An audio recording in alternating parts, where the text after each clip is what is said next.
Lee Clark was named Regional Chief Executive Officer of the American Red Cross for Southwest Virginia in March 2011. With 25 years of experience in marketing, development, and finance, those skills were put to the test just a few days after Clark, who had worked in development for the Roanoke Rescue Mission, joined the Red Cross. That's when tornadoes left a trail of destruction across much of Pulaski and Draper counties. The Red Cross was on the scene minutes after the disaster to provide relief and assistance. Since that introduction to the Red Cross, an earthquake, a campus shooting, tropical storms and hurricanes, multiple fires, and a derecho have kept Clark and his team busy responding to disasters across a 50-county region. Lee Clark, welcome to the interview. Thank you. I'm glad to be here. Start by reflecting on your journey. You know, I knew you from the Roanoke Times. We both worked at the Roanoke Times briefly for a while, and then you went to the Roanoke Rescue Mission to work in finance and development. But talk about your journey now. About a year ago or so, a little bit more than a year, you were appointed CEO for the American Red Cross in this region. Right. It's been, you know, I've often looked back on that and thought, well, how is all this going to fit together? Because I started off with Brown Edwards and Company here in Roanoke as a CPA firm, went to work for the newspaper, and at the newspaper I had this wonderful opportunity to both do finance and then get over into sales and marketing. Mm-hmm. And you know, how does a finance guy cross those worlds? And I'm not quite sure how you do it or how to advise somebody else to do it.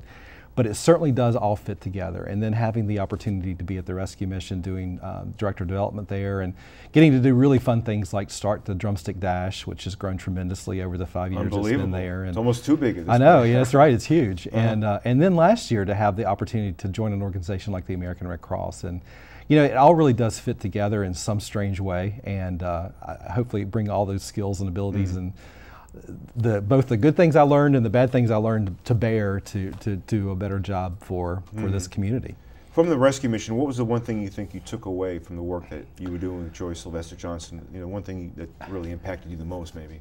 You know, it's really hard to say one thing, but I believe that one of the things I learned pretty quickly was that I've always been in jobs where I like a fast pace, you know, to start with, and I've always been in jobs where that was the case, and certainly that was true at the rescue mission, and that continues to be true at the Red Cross. Mm-hmm. I think sometimes people look at the nonprofit world and think, oh, well, you know, it's going to be kind of easy and slow, and you're helping people, so you're kind and gentle, and that's all certainly true, but you also have an obligation to do a lot with a little. You know, we are always, the resources are slim. We're having to be very creative in looking at how we use the people, the volunteers, the materials, the stuff that we have to do the most for the community that we can do. And that's not easy. And you have to think creatively, and you have to, and I think that's one of the things I really learned and honed at the rescue mission was how to, that thinking creative and looking for different ways and looking at things from different angles so that we could do the best for the community. You know, a lot of people, when they think of the Red Cross, the first thing they may think of is blood drive. Right, yes. What's the day-to-day mission at the rescue mission, I mean the Red Cross, and how do the blood drives fit into it and everything else that you're doing? Well, you know, people often do think of blood drops first when they think of the Red Cross, and I think that's one of our challenges is to really bring to the table all the different facets that the Red Cross does. Because when you look at us nationally, we have this wonderful organization that brings blood drops. We provide about half of the nation's blood supply. So that's phenomenal. The Red Cross does. The Red Cross does.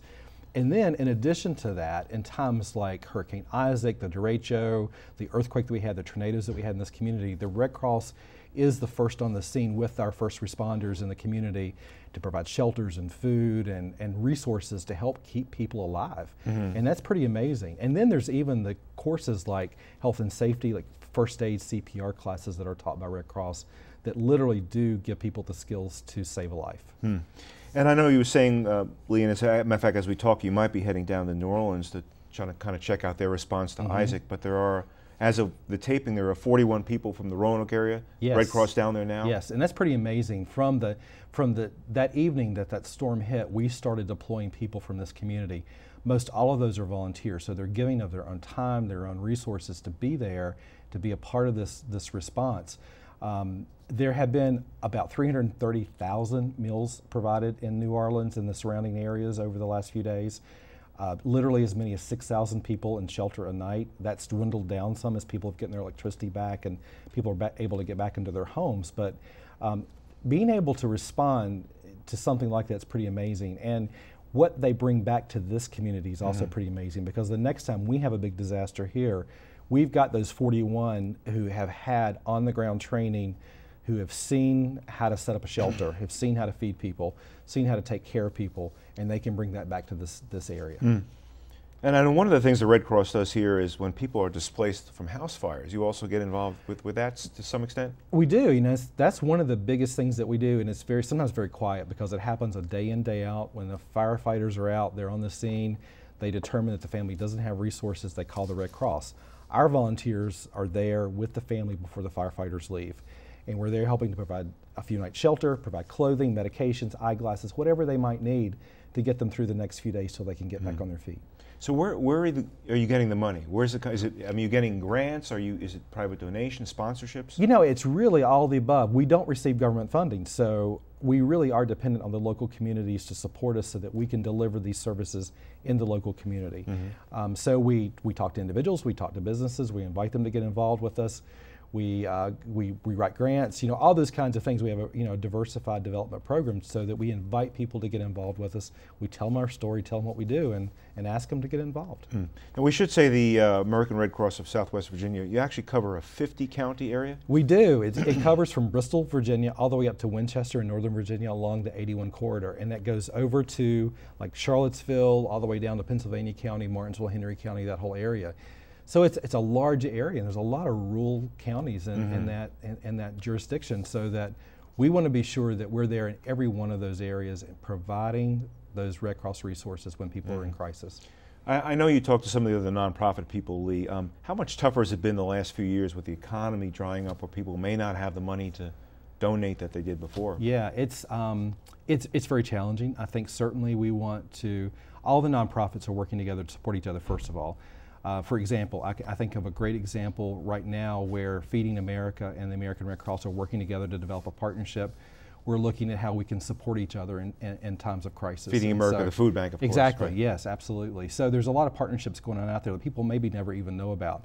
So that's one way in which we network and work together. But certainly, I think getting out in the community, telling our story, inviting people to get involved, and volunteers are key, because we're able to, we have in the American Red Cross in our region a little over 3,500 volunteers a year that are active. And that's a lot of people, but we need more because we're covering a 50-county area. It's about, well, it represents 2.4 million people over about 24,000 square miles. And so it's a lot of territory to cover. And those volunteers help us to leverage those resources and do more for folks than we could do without them. So you get a lot of retirees? Get a lot of retarees, a lot of young folks, maybe early in their career who are maybe haven't had children yet and don't have that responsibility, but want to do something good in their hometown. And this is a great way to do it, is by volunteering. Talk about the derecho, you know, that big windstorm that came through in June, which was crazy. The biggest result, of course, of the windstorm was that a lot of people lost power in the middle of a heat wave. Cooling stations had to be set up and all that. Talk about, Lee, how the American Red Cross in Southwest Virginia got involved with that. Well, you know, we were right there opening up shelters that night, that Friday night after the storm hit. We started working with all of the localities and the communities in our areas.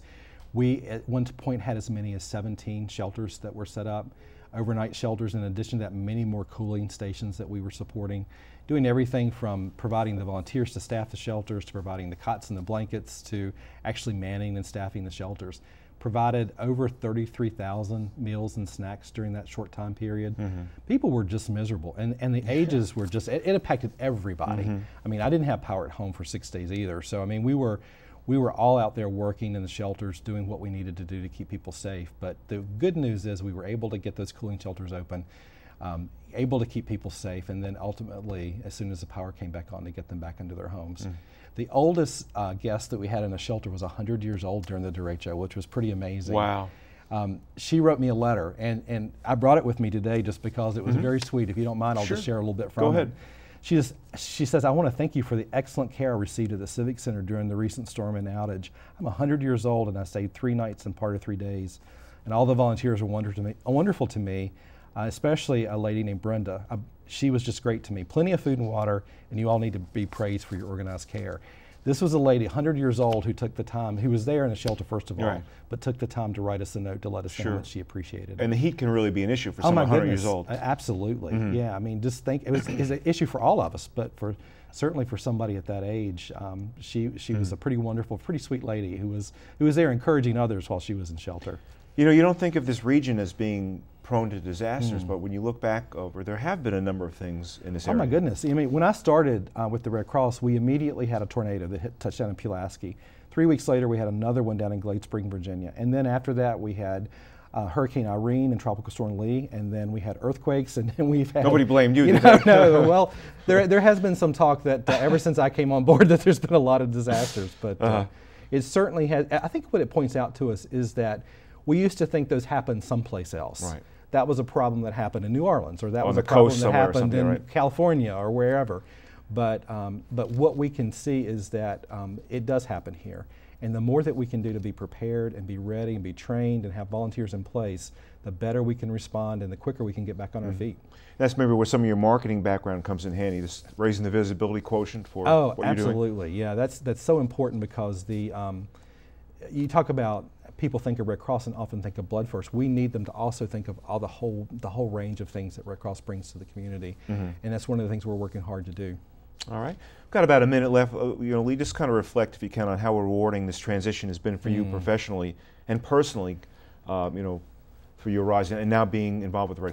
Well, I remember being at the Roanoke Times, and that was a wonderful place to be, and I'll certainly learn so much and still have a lot of friends there. But I remember being there and starting to get involved in the community myself. I started volunteering, and that's how I got involved with nonprofits. And was on the board at the Rescue Mission and involved there through the foundation board. And I remember when I was at my desk at the Roanoke Times thinking about, I was working with major accounts and with advertising, and the worst thing that could happen to somebody is that the ad would get in the paper wrong, which is a big deal. Right. Granted, it is a problem, but when you weigh that with somebody not having a place to sleep or food to eat or a safe place to be, right. There's some very basic human needs that we're here to provide. Sure. That it's very rewarding to be a part of that and to know that you truly are making a difference in somebody's life. All right, we'll have to leave it there. Lee Clark from the American Red Cross in Southwest Virginia. Thanks for joining us on today. Thank you. Appreciate it. This is The Interview. I'm Gene Marrano. We'll be right back.